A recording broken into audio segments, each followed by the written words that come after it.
In 1841, a young man sat down and wrote a letter that would end his engagement to the woman he described as the most beautiful thing in his life.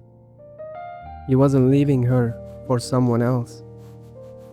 He wasn't leaving because he had stopped loving her. He was leaving because he understood something most people spend their entire lives running from.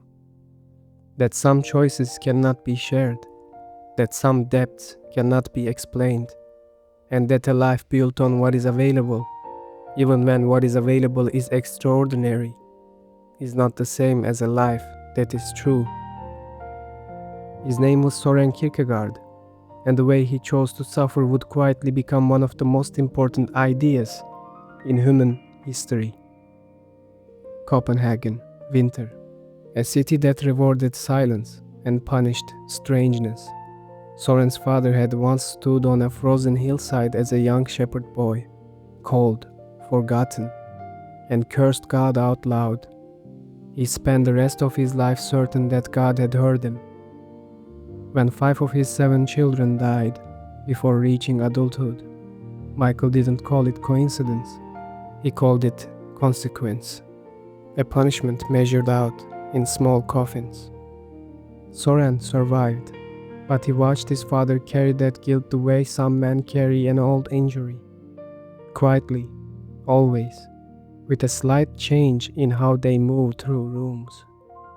And something transferred, not the theology, the posture, the sense that beneath every ordinary moment, something enormous was waiting. That the ground you stood on was never entirely solid, that every choice carried a weight invisible to the casual eye.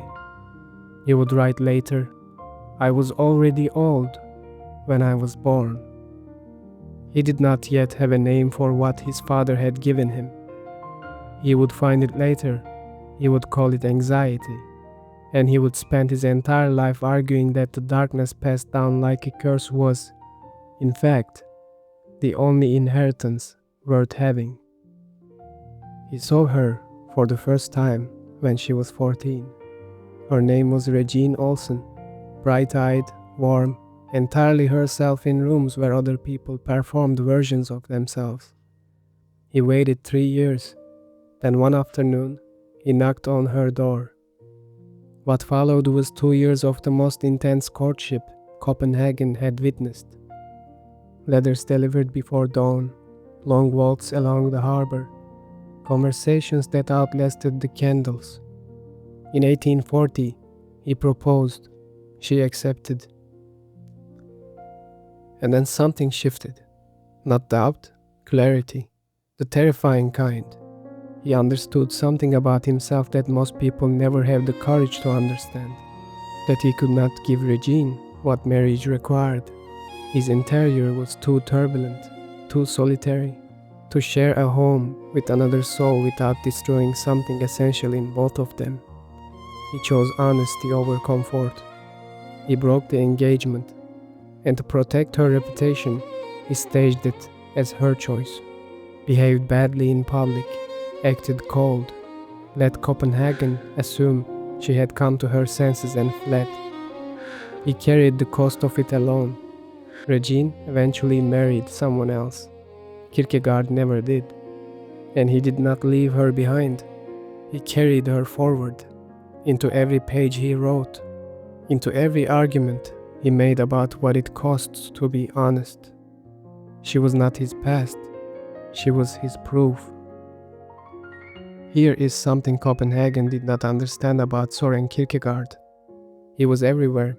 He walked the streets for hours, stopping to talk to shopkeepers, to children, to old men on benches. He laughed loudly at dinner tables. He was brilliant and funny in public in the way that certain profoundly lonely people learn to be. Then he come home. The rooms where no one was waiting, to a silence so complete it had a texture. He wrote under false names, different masks for different truths. He believed that truth handed down from authority was worthless. The reader had to earn it themselves. If he signed his real name, people would simply agree. An agreement without struggle meant nothing. Every night, The man who could fill any room chose to disappear into himself. He thought about Regine. He wrote around her without writing about her. He built philosophies in the shape of the absence she had left. Some nights, that was enough. Most people, he wrote, live on the surface of their own lives. He had seen both versions in himself. The younger Kierkegaard, restless, performing, brilliant at dinner parties, moving through Copenhagen like a man who had somewhere urgent to be, never entirely present, mistaking intensity for depth. Underneath the momentum, something slowly going quiet. And the version he could have become, settled into the warm apartment, the respectable marriage, the life that required nothing unbearable of him, a room that contained everything he had chosen and nothing he actually was. He looked at both and found them insufficient. There was a third way, but it would cost everything the first two paths were designed to protect. He called it the leap. Not a leap of ignorance, a leap beyond the reach of logic, into the territory where the only thing remaining is who you actually are when all the arguments run out. Abraham on the mountain, raising the knife over his son. You cannot defend that act, you can only make it or refuse it. Kierkegaard had been Abraham. He had stood on that mountain with Regine. He had held something precious and let it go, not out of cruelty, but out of a fidelity to something in himself he could not betray without ceasing to exist. Anxiety, he wrote, is the dizziness of freedom.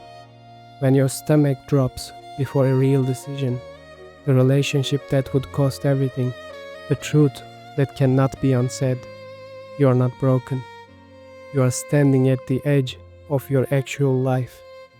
The dizziness is the proof that the edge is real.